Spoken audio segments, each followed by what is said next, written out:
Hello and welcome everyone to this MIPIM Connect session dedicated to the topic of embracing change. Today's session will focus on European and global city growth forecast. Our expert today will be presenting recent analysis from the Oxford Economics Global Cities Research Unit. My name is Kenza, I'm conference producer for MIPIM events, and I am delighted to welcome today Richard Holt, Head of Global Cities Research at Oxford Economics. Welcome, Richard, and thank you very much for joining us today. Thank you very much. I'm very pleased to be here. So the focus of our webinar today is to share with the audience a post-COVID-19 recovery forecast across Europe and Asia. What are the economic variables and the drivers to watch? What is to expect from European cities recovery? What is to expect in the overall growth? And now, without further ado, here is our special guest speaker today, Richard Holt. You have the floor. Thank you very much. Hopefully people can see my slides. I'm going to talk fairly briefly, just for about 10 minutes or so, on what we think the prospects are for European cities and try and put that in a long-term and a global context. By way of introduction, we at Oxford Economics, we are, as you can imagine, putting a lot of effort into trying to monitor the impact of coronavirus on cities and the global economy. But I have to say that the uncertainties are clearly enormous. Our forecasts for cities are integrated into our forecasts for the global economy, for industries around the world, and that's very important. But we try to take account of very city-specific factors, demographics, politics, culture, and so on. We've got new forecasts coming out in the next month or two, both for Europe and for the global cities. But in the meantime, sort of what I'll talk to you about is the view that we developed over the last couple of months, which are on the whole holding up reasonably well at the moment. So this is a key part of the story, which is what's happening to sectors within the European economy and how they're being impacted by the coronavirus. It's a key driver of what happens to cities, not least because of lockdown, because lockdown has clearly been affecting different sectors very differently. So you'll see that the biggest declines are in, for example, the hospitality sector, in leisure and so on, just as you'd expect. Smaller declines in government services and in health, manufacturing somewhere in the middle. But kind of the important point here is the range, just how very, very different the range is from the least affected to the most affected sectors. And that's important because that then has a big impact on city performance. So even fairly small variations in the sectoral structure of a city is going to translate into a big difference in economic performance, just because the sectoral changes are so different between one and another. So this is what we think is happening to GDP, not to employment. Employment is much less affected because so many governments have introduced schemes to support employment. But what's happening to GDP in cities in Europe this year? At the bottom, you've got some British, Spanish, French cities underperforming, cities in which tourism is important tending to underperform, cities in which manufacturing is important tending to underperform.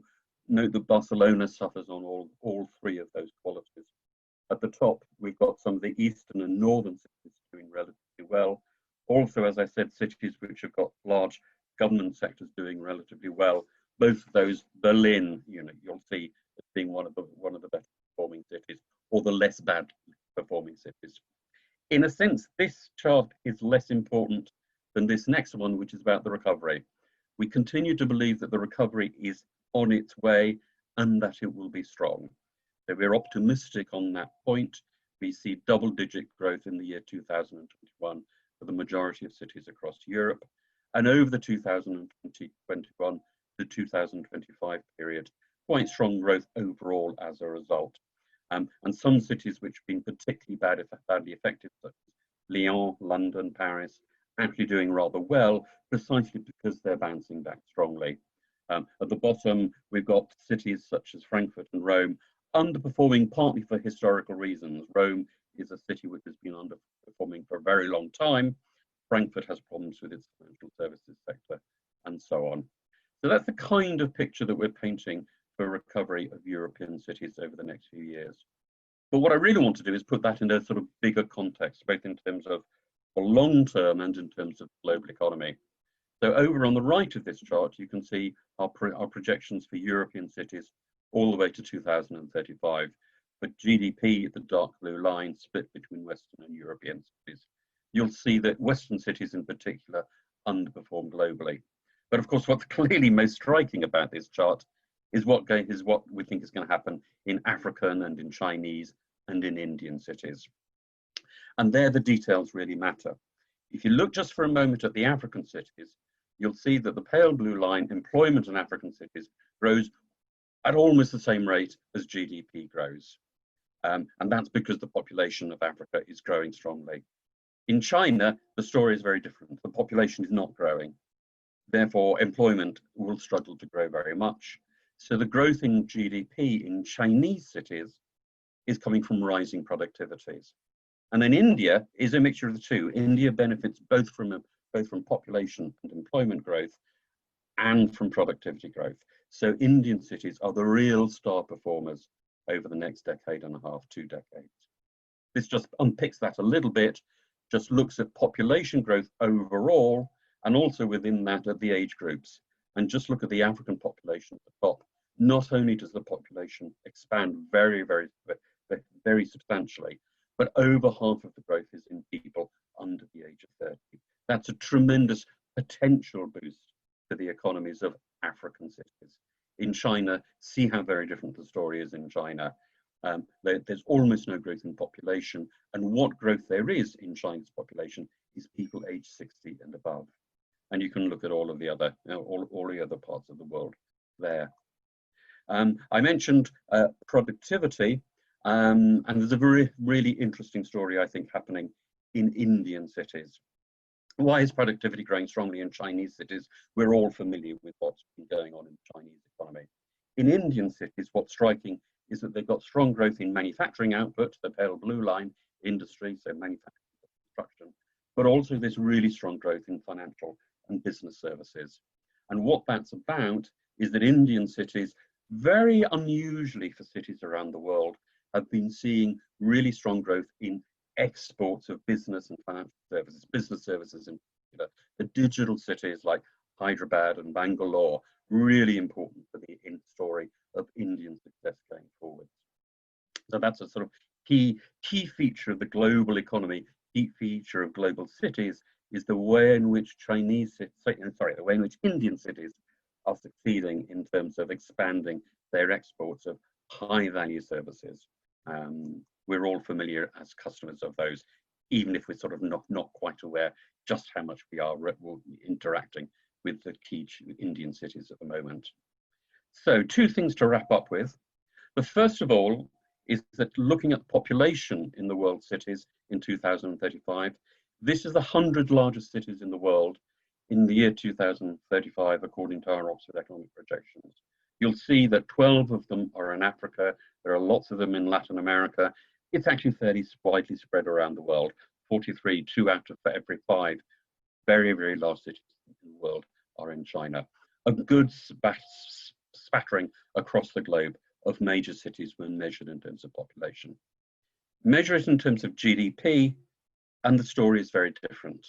So that strong population growth in that strong population growth in Africa is indeed driving the growth of GDP in African cities, but it's so low to start with that only one African city is amongst the top 100 in the year 2035, and that's Cairo. None of the others are. See how Europe continues to be important. It hasn't been growing so fast in terms of its cities, but nevertheless in GDP terms, many of its cities remain very big, led by London and then Paris. And then the other great centers, the Asia Pacific region and North America. So although some of my charts just now were quite dramatic in terms of growth rates, this chart in terms of the 2035 looks fairly similar to a chart which I might show you about cities 10, 15 years ago. And that's an important context to remember when dealing with the enormous upheaval which we're all experiencing in this year 2020. So just major takeaways. I'm not going to repeat everything I just said. Major GDP falls across all European cities, quite a broad geographical spread, sectoral structure is important, GDP falling much more and therefore rising much more than employment. Long-term Western cities underperform, but some of them are still very, very large in global terms by 2035. Demographics drives African cities, productivity drives Chinese cities, both demographics and productivity drive Indian cities. So that's kind of the picture that we have. And Kenza, I don't know whether you have any questions, but I'd be delighted to open up any of those themes for you. Thank you very much, Richard, for these slides. That's very fascinating. I would suggest, yes, a few questions just to wrap up and conclude your keynote, if that's okay. Starting with, we've mentioned a few things about demographics and productivity, of course, but could you let us know what determines which cities, what are the factors that really make us gauge what cities suffer the most in 2020, which cities are weaker? What are the factors to really focus on here? Yes, so as I said, industrial structure is really important to that, because each industry is so differently affected, because in some cases GDP in an industry is declining by 20 or 30%, and in some cases it's not declining. Some industries are actually rising, yes. Output of things to wash your hands with is going up, not down. Because that's so large, that has a major impact. In addition, national differences matter, and in particular, government responses. The government response to the pandemic, so have people been effectively isolated? Are contacts being traced? Is there an effective testing regime? And how soon were these measures put in place? And how effective are they being? And what's the danger of a revival? So it's that combination of the industrial structure and how effectively the government is responding. And I suppose how effectively you and I are responding as citizens to what our governments are asking of us. Of course. All right. And will those that fall the most rebound more weakly or more strongly than others? On the whole, more strongly. As a rule of thumb, the cities that fall the fastest rebound the fastest.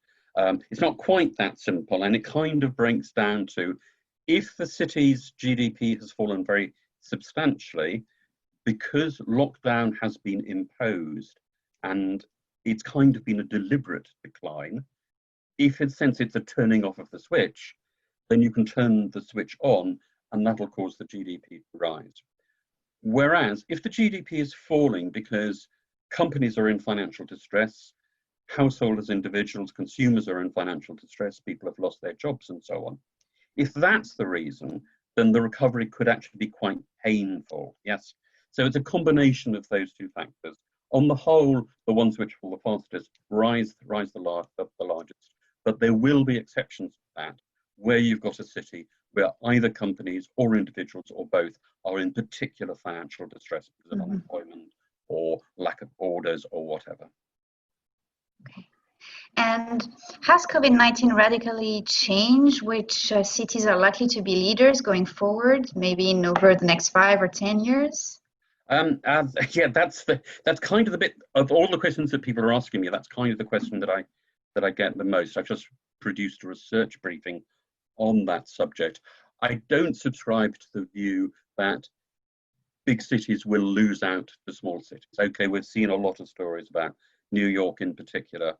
I don't subscribe to the view that cities will lose out relative to towns, and certainly not cities relative to the country. We are not all going to go and live in the country as a result of this. That's just not conceivable.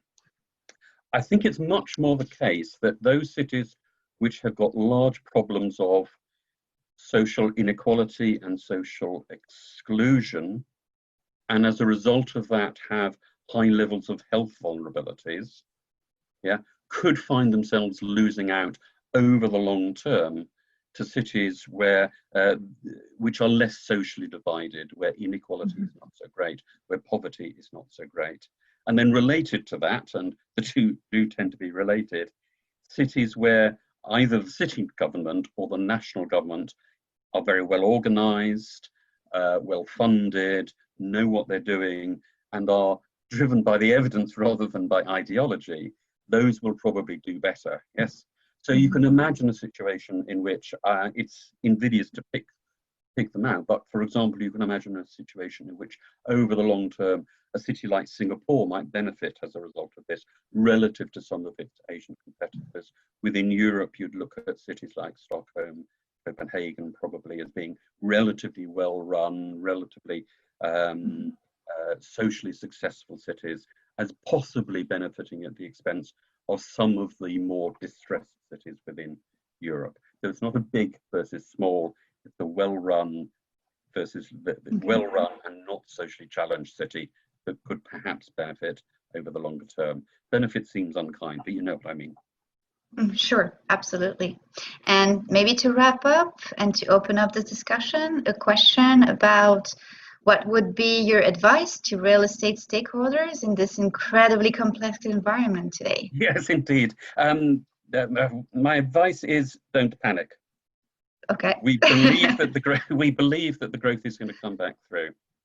The growth is going to come back through. We're going to see some of them fairly soon, extraordinary high GDP figures. But also don't relax, yeah? Because the virus is still out there. And if the virus starts swelling up again, then those very strong GDP growth figures will get knocked on the head. So don't panic, don't relax. Yeah, we have to remain vigilant. I think is the key message. And then the point which I've just been making, which is that when thinking about investment strategies, think about which cities are relatively well managed. Think about the public transport system in the city. Think about sort of open spaces in a city. Think about whether the city has a government which is actually financially viable or which is well supported by strong, sensible national policies. Think about whether decisions are being made on the basis of the evidence or decisions are being made on the basis of ideology and politics. And that, I think, is the way to guide your investment strategy in the next decade in a way which was much less true in the last decade. All right. Well, thank you very much, Richard, for joining us today. It was really great to have you with us here on MIPIM Connect. Thank you to all the members of the audience who joined us today, and please everyone stay safe and have a good day.